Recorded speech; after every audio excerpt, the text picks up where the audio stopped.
This is a story that rips at the very fabric of trust, a betrayal so profound it echoes in the deepest chambers of the human heart. It's a story of a woman, a wife, a soon-to-be mother, whose world was shattered in the most intimate and unthinkable way. Imagine a life meticulously built on love, shared dreams, and unwavering commitment, only to have it crumble into a million irreparable pieces right before your eyes, in the very sanctuary of your home. This isn't just a tale of infidelity. It's a raw, visceral account of a betrayal that cut so deep it threatened to sever the connection between a mother and her unborn child. Her name was Sarah, a name that, for all its simplicity, once held the weight of a beautiful, flourishing future. Sarah was a woman of radiant warmth, an artist by passion, a teacher by profession. Her days were filled with the vibrant energy of children, and her evenings were reserved for the quiet companionship of her husband, Mark. Their love story wasn't one for the dramatic novels. It was the kind of love that grew steadily, rooted in mutual respect, shared laughter, and a profound sense of belonging. They met in college, two young souls navigating the complexities of early adulthood, finding solace and strength in each other's presence. Their courtship was a mosaic of late-night study sessions, adventurous road trips, and countless conversations about their hopes, fears, and the life they envisioned building together. Mark, on the other hand, was the quintessential charming professional. A successful architect, his sharp mind and affable demeanour made him a natural leader, both in his career and, seemingly, in their relationship. He was attentive, thoughtful, and possessed a quiet strength that Sarah found incredibly grounding.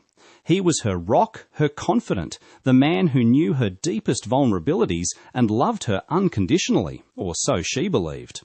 Their wedding was a joyous affair, a celebration of two families uniting, two souls pledging their eternal devotion. The promises exchanged were not just words, they were the very foundation of their shared existence. For years, their marriage was a testament to enduring love. They navigated the usual ups and downs of life with grace and resilience, always emerging stronger, always closer. Then came the news that would forever alter the landscape of their lives. Sarah was pregnant. The moment she saw those 2 lines on the test, a wave of emotions washed over her. Disbelief, overwhelming joy, a profound sense of awe. This was it, the ultimate expression of their love, a tiny human being, a part of both of them, growing within her. Mark's reaction was everything she had dreamed of. His eyes, usually so composed, welled up with tears of pure happiness. He lifted her in a joyous embrace, spinning her around, whispering promises of a lifetime of fatherhood and devotion. They spent weeks meticulously planning, decorating the nursery with soft blues and gentle yellows, poring over baby names, discussing their parenting philosophies. Every kick, every flutter, every ultrasound image was a shared miracle, a bond that tightened their connection even further. Sarah was in her 2nd trimester, the period often described as the golden age of pregnancy, where the initial fatigue subsides and the glow truly begins to shine. She felt beautiful, cherished, and utterly complete. Their future seemed limitless, painted in the brightest hues of hope and happiness. But beneath this veneer of perfection, a subtle shift had begun. It was almost imperceptible at first, like a faint tremor before an earthquake. Mark, who was usually home by 6, started working late more frequently. His explanations were always plausible: a demanding client, a crucial deadline, a project requiring his undivided attention. Sarah, understanding and supportive, never questioned him. She knew the pressures of his career. She'd pack him late-night snacks, send him encouraging texts, and patiently await his return, often falling asleep on the sofa, only to be gently woken by his soft kiss goodnight. Yet a tiny seed of unease began to sprout in the fertile ground of her subconscious. It wasn't anything concrete, just a feeling, a subtle misalignment in their rhythm. His phone, once openly displayed, was now almost always face down or tucked away in his pocket. He'd take calls in another room, his voice hushed, explaining them away as sensitive client discussions.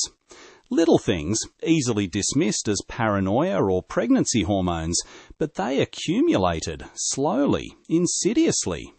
One evening, Sarah found a receipt for a lavish dinner at an expensive downtown restaurant. It wasn't their usual spot, and she couldn't recall them having gone there recently. When she asked Mark about it, he smoothly replied, "Oh, that was a client dinner, honey. Big deal. Had to impress them." His tone was casual, almost too casual, but Sarah, ever trusting, let it go. Another time, she noticed a new, unfamiliar scent on his clothes, a floral, subtly sweet fragrance that was distinctly not hers. When she innocently commented, "You smell nice. What cologne are you wearing?" he laughed it off, attributing it to a colleague who had been wearing a strong perfume. These instances, isolated, felt like nothing, but when strung together, they formed a faint, almost invisible thread of doubt, a whisper in the back of her mind that she desperately tried to silence. The emotional distance grew more pronounced. Mark, once so eager to discuss their day, now seemed distracted, his mind elsewhere. His touch, though still present, lacked the familiar warmth, the deep connection that had always defined their intimacy. Sarah tried to bridge the gap, to talk about her fears, her anxieties about motherhood, her dreams for their child. But his responses were often vague, his eyes distant, his attention fleeting. She attributed it to stress, to the pressure of impending fatherhood, to the demands of his job.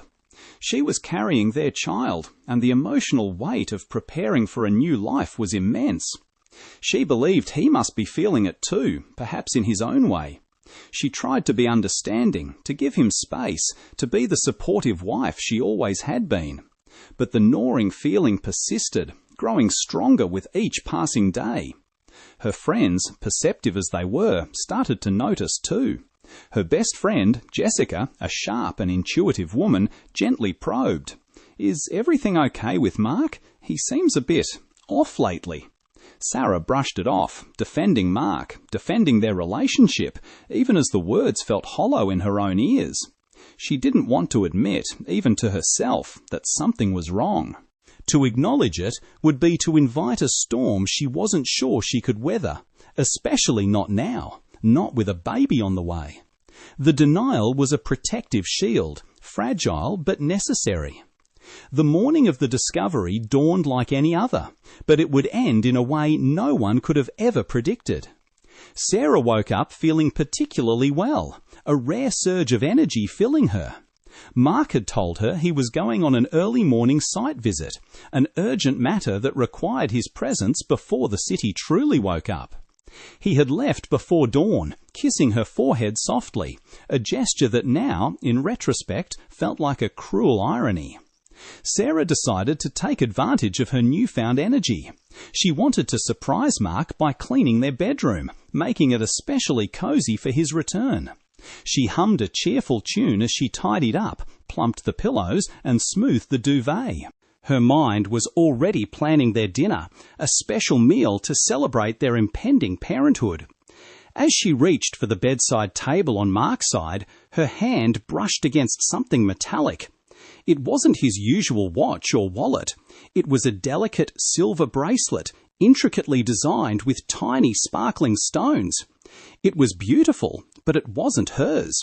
Sarah didn't wear silver. She preferred gold, and she had never seen this bracelet before. A cold dread began to seep into her bones, a feeling far more profound and terrifying than any fleeting suspicion she'd ever harboured.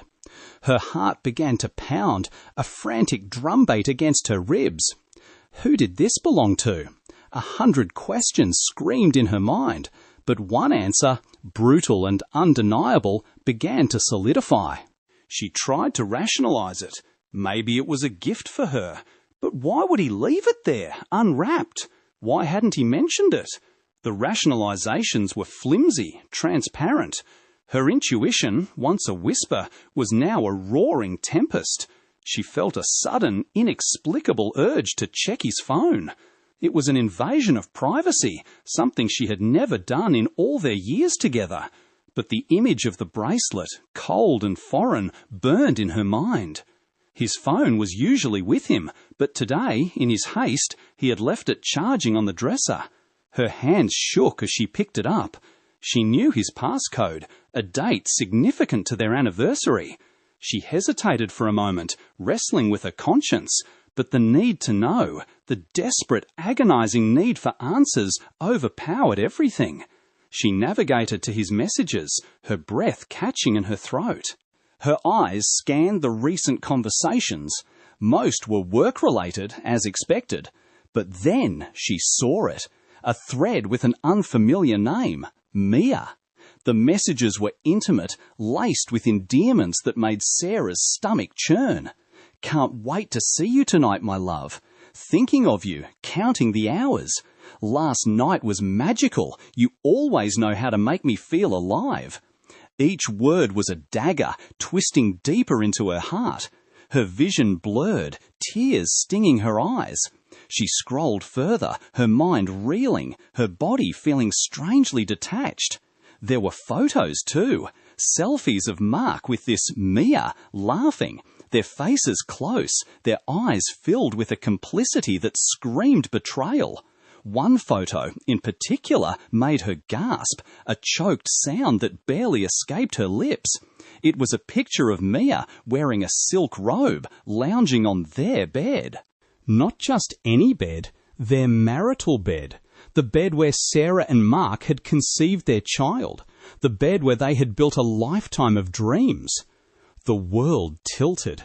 The vibrant colours of their bedrooms seemed to drain, replaced by a monochrome of agony. The air grew heavy, suffocating. Sarah felt a wave of nausea, a familiar symptom of pregnancy, but this time it was laced with a chilling horror. She stumbled out of the bedroom, the phone still clutched in her hand. The image of Mia on their bed seared into her mind. She needed air. She needed to breathe. But every breath felt like shattered glass in her lungs. The baby, usually so active, was quiet, as if sensing the profound distress of its mother.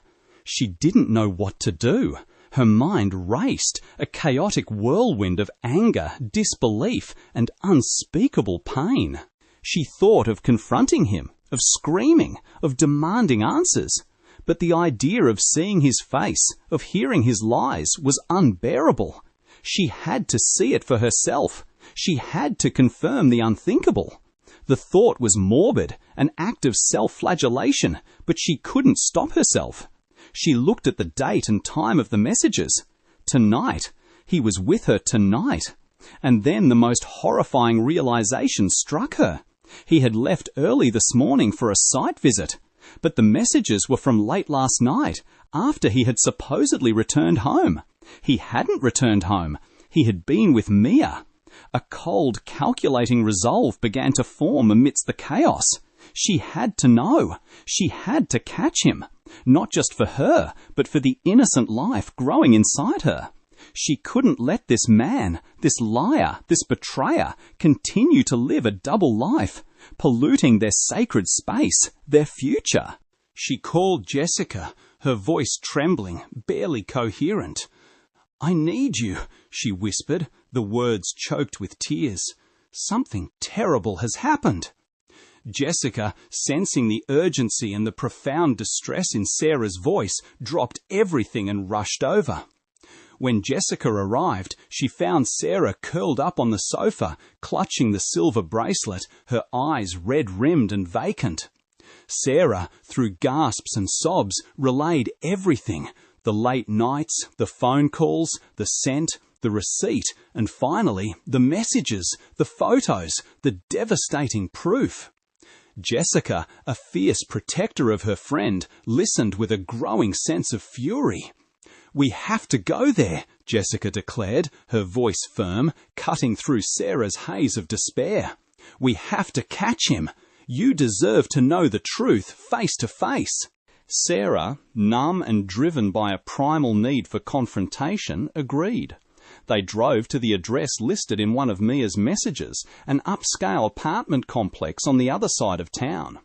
The drive was a silent agony for Sarah, every mile bringing her closer to a truth she desperately wished wasn't real.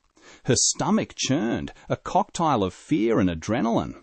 She tried to focus on her breathing, on the baby, willing herself to be strong, to protect this vulnerable life. Jessica, sensing her friend's fragile state, offered quiet reassurance, a gentle squeeze of her hand. They arrived at the building. Jessica, ever practical, suggested they park a block away. "We don't want to tip him off," she said, her voice grim. As they approached the building entrance, Sarah's heart hammered against her ribs, a frantic rhythm that threatened to consume her.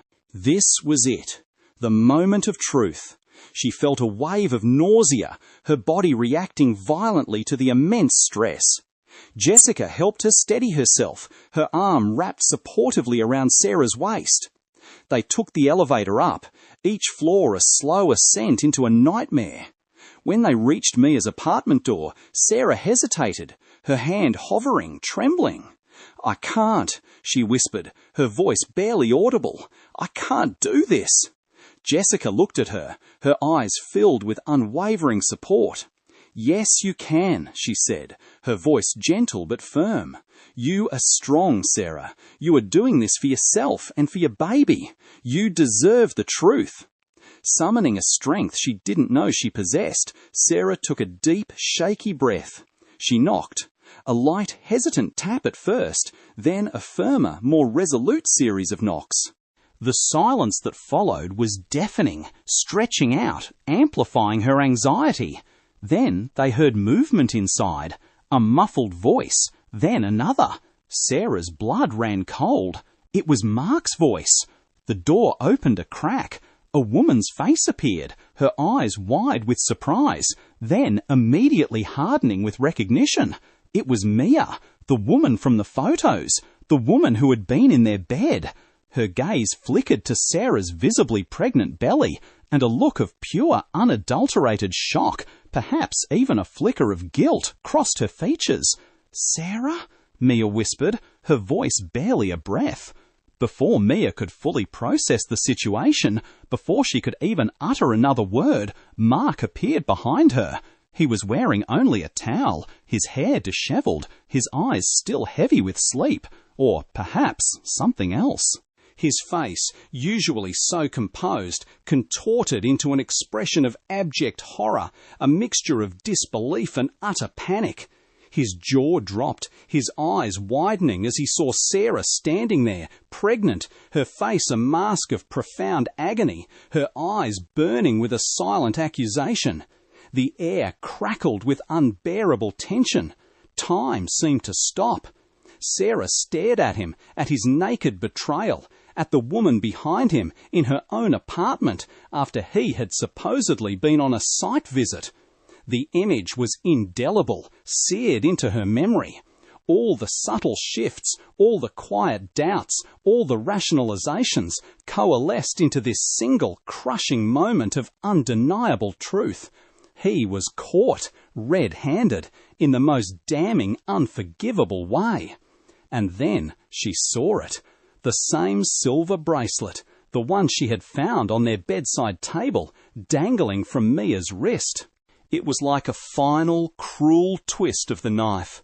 The small detail that confirmed every single agonizing suspicion, every single fear. It wasn't a gift for her. It was a trophy of his infidelity, a token left behind in the sacred space of their home, only to be found by the woman whose heart he had so carelessly shattered. A guttural cry tore from Sarah's throat, a sound born of deepest pain, of shock, of betrayal so raw it stripped her of all composure. Her legs gave out. Jessica, quick as a flash, caught her before she could fall, pulling her into a tight embrace. Sarah's body convulsed with sobs, her entire being racked with an anguish so profound it felt physical. The world spun. The hallway blurred. The faces of Mark and Mia, frozen in their shame and shock, were the last things she saw before a wave of dizziness washed over her, threatening to pull her into unconsciousness. The next few moments were a blur of frantic activity. Jessica, her voice a low growl, unleashed a torrent of furious words at Mark, her protective instincts fully engaged. Sarah, barely conscious, felt herself being led away, out of that apartment, away from that scene of utter devastation. The descent in the elevator felt endless, each floor a descent deeper into despair. The cool night air outside did little to revive her. Her body felt heavy, her limbs leaden. She was numb, yet every nerve ending screamed with pain.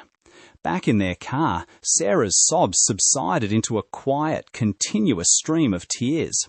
Her gaze was fixed, distant, reflecting an inner world that had just been irrevocably shattered.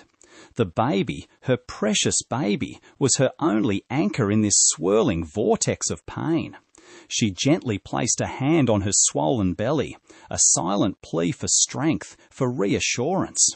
The drive home was silent, punctuated only by Sarah's soft cries and Jessica's occasional comforting touch.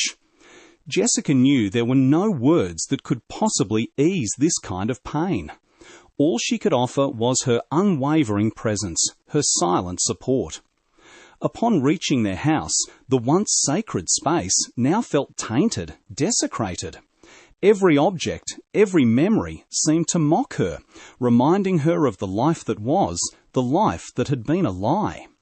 She walked through the door, her steps heavy, feeling like a ghost in her own home. The nursery, once a beacon of hope and joy, now felt like a cruel monument to shattered dreams.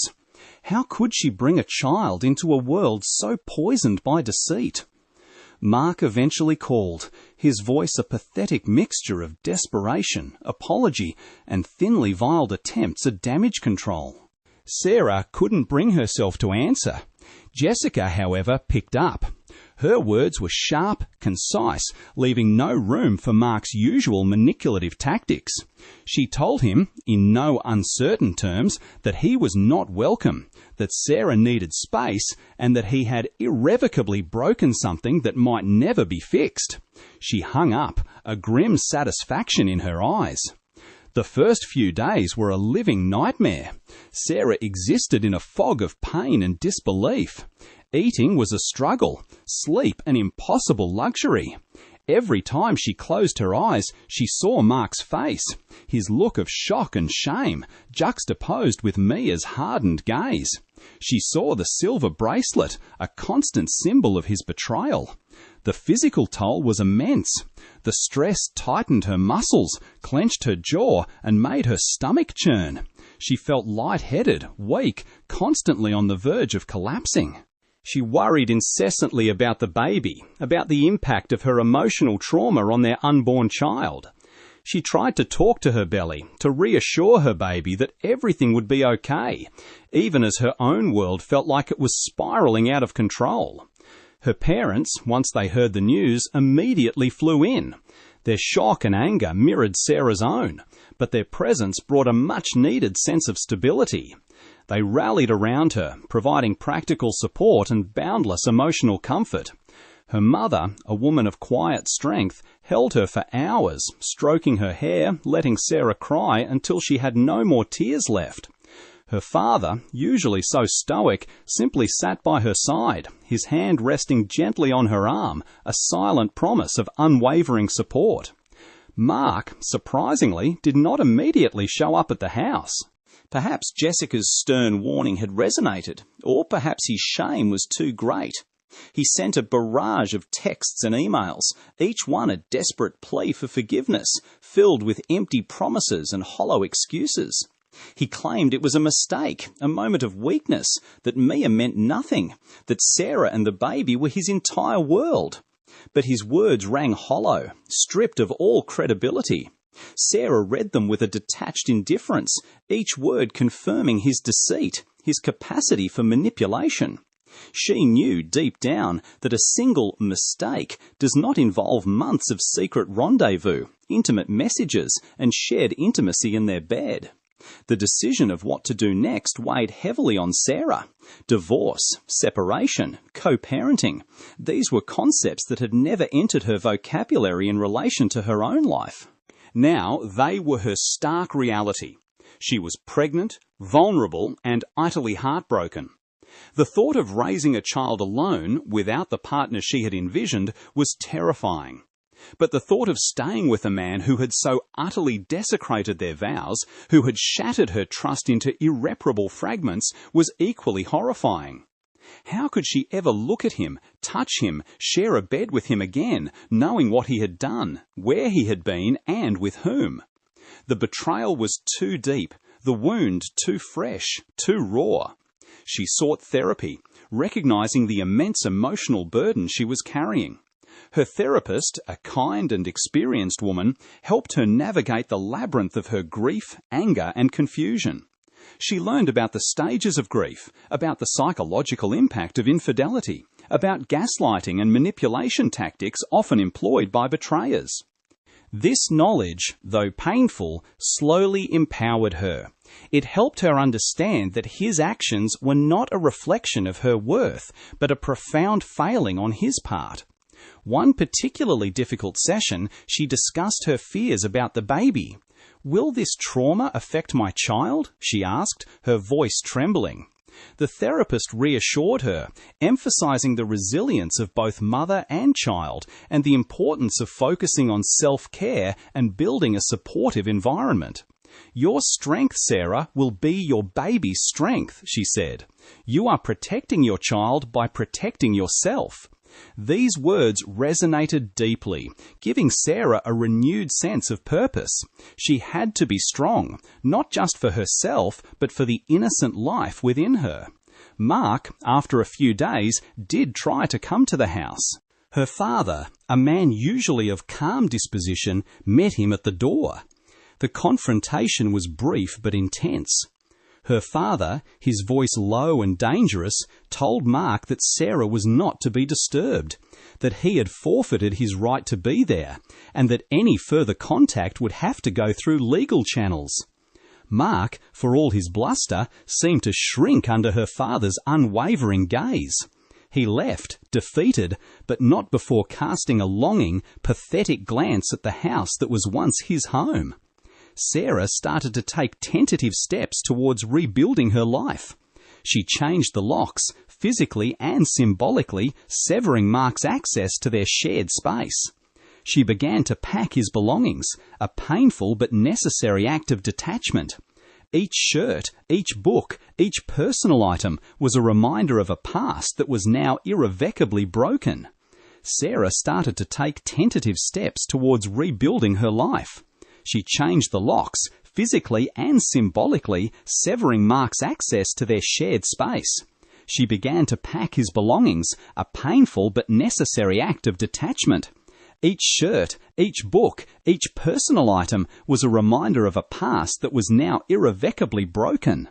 As she sorted through his things, she found more evidence of his deceit. Hidden receipts, cryptic notes, a separate phone bill with numbers she didn't recognize. Each discovery, though painful, solidified her resolve. There was no going back. The betrayal was not a one-time lapse. It was a sustained, calculated deception.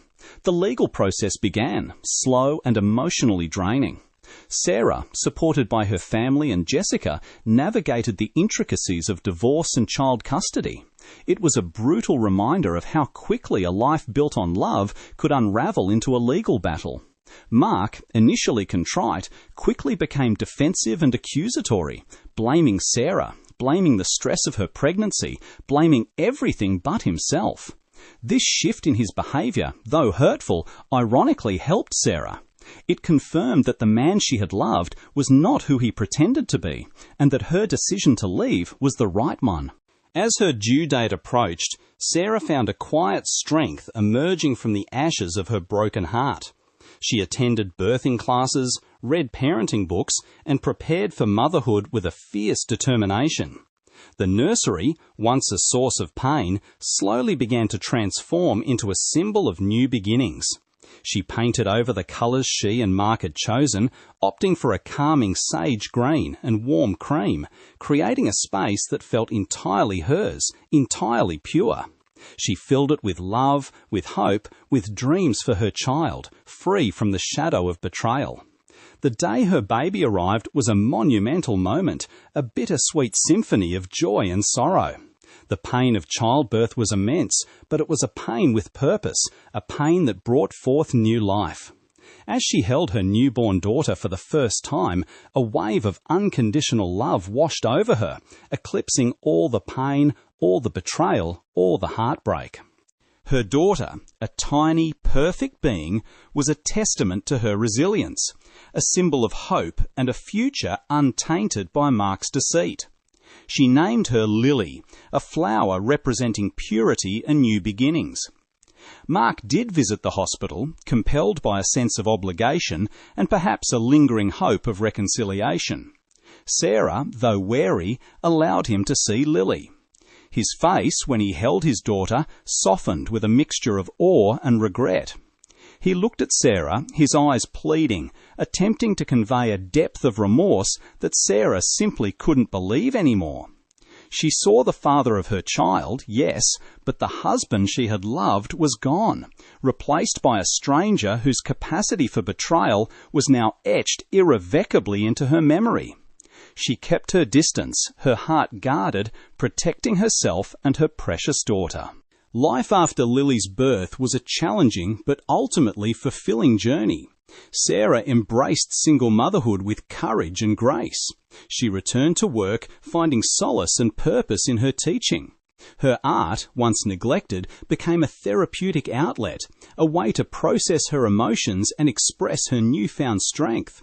She surrounded herself with a strong support system, her parents, Jessica, and a new community of single mothers who understood her struggles and celebrated her triumphs. Mark, for his part, slowly faded from her immediate daily life, becoming a co-parent who fulfilled his obligations, albeit begrudgingly at times. The co-parenting relationship was strained, formal, built on necessity rather than mutual respect. There were no more grand gestures, no more desperate pleas. The reality of his actions had set in, and the consequences were stark. Years passed. Lily grew into a bright, joyful child, utterly adored by her mother and grandparents. Sarah, though forever changed by the betrayal, found healing in her daughter's laughter, in the quiet moments of peace, and in the strength she discovered within herself. She learned that heartbreak, though devastating, does not have to be the end of a story. It can be the catalyst for a new beginning, a path to self-discovery and profound resilience. The lessons from Sarah's story are many, and they resonate deeply within the landscape of betrayal and infidelity. What we learn from tales like hers is not just about the pain of being cheated on, but about the insidious nature of deceit, the slow erosion of trust, and the profound strength required to rebuild a life from the ashes of devastation. Firstly, the subtle signs. They are rarely a thunderclap, more often a faint whisper, easily dismissed. The increased working hours, the guarded phone, the sudden changes in routine, the emotional distance, the unfamiliar scents or receipts. Our intuition, that quiet inner voice, often picks up on these discrepancies long before our conscious mind allows us to acknowledge them. It is crucial to listen to that voice, to investigate respectfully, and to not let denial become a protective cage. Many people, like Sarah initially, try to rationalize away these red flags, attributing them to stress, work, or their own insecurities. But true intimacy thrives on transparency and open communication. When those elements begin to erode, it's a sign that something deeper might be at play. Secondly, the profound impact on the betrayed partner, especially when a child is involved. The betrayal is not just of the marital vows, but of the shared future, the sanctity of the family unit. For a pregnant woman, the emotional trauma is magnified 1,000-fold. The stress, the heartbreak, the fear for her unborn child all combine to create an almost unbearable burden. It's a cruel irony that the very person who should be her greatest support becomes the source of her deepest pain during such a vulnerable time. The psychological scars of such an event can last a lifetime, shaping future relationships and impacting self-worth. Healing is a long and arduous journey, requiring immense inner strength and a robust support system. Thirdly, the betrayer's typical response. Initially, there might be shock and shame, as seen with Mark, but often this quickly devolves into denial, deflection, and gaslighting. They might try to blame the betrayed partner, minimize their actions, or paint themselves as the victim of circumstance. This manipulative behavior further traumatizes the betrayed partner, making it even harder for them to trust their own perceptions and begin the healing process. It's a common pattern in infidelity, designed to avoid accountability and shift blame. Recognizing these tactics is vital for the betrayed individual to protect their emotional and mental well-being. Finally, the path to recovery and resilience. Sarah's journey teaches us that while the pain of betrayal is immense, it does not have to define one's entire future. It is a catalyst for profound personal growth. By seeking support, setting firm boundaries, and focusing on self-care and the well-being of her child, Sarah was able to not just survive, but to thrive. She rebuilt her life on a foundation of self-worth, authenticity, and unwavering love for her daughter. It's a testament to the human spirit's capacity for resilience, for finding light even in the darkest of times. The experience stripped away the illusions, forcing her to confront reality, no matter how painful, and to emerge stronger, clearer, and more self-aware. Sarah's story is a harrowing reminder of the fragility of trust and the devastating consequences of infidelity. But it is also a powerful testament to the indomitable spirit of a woman who, in the face of the ultimate betrayal, found the strength to protect herself and her child, to navigate through unthinkable pain, and ultimately to forge a new path filled with hope and genuine love. Her journey is a beacon for anyone who has experienced such a profound betrayal, a reminder that while the scars may remain, they do not have to dictate the rest of your story. They can become symbols of survival, of strength, and of the unwavering power of the human heart to heal and to love again, perhaps even more fiercely than before. If you've resonated with Sarah's story, if you've found strength or understanding in her journey, please consider subscribing to this channel for more deep dives into the complexities of relationships, betrayal, and the path to healing. Your support helps us continue to share these important stories and insights.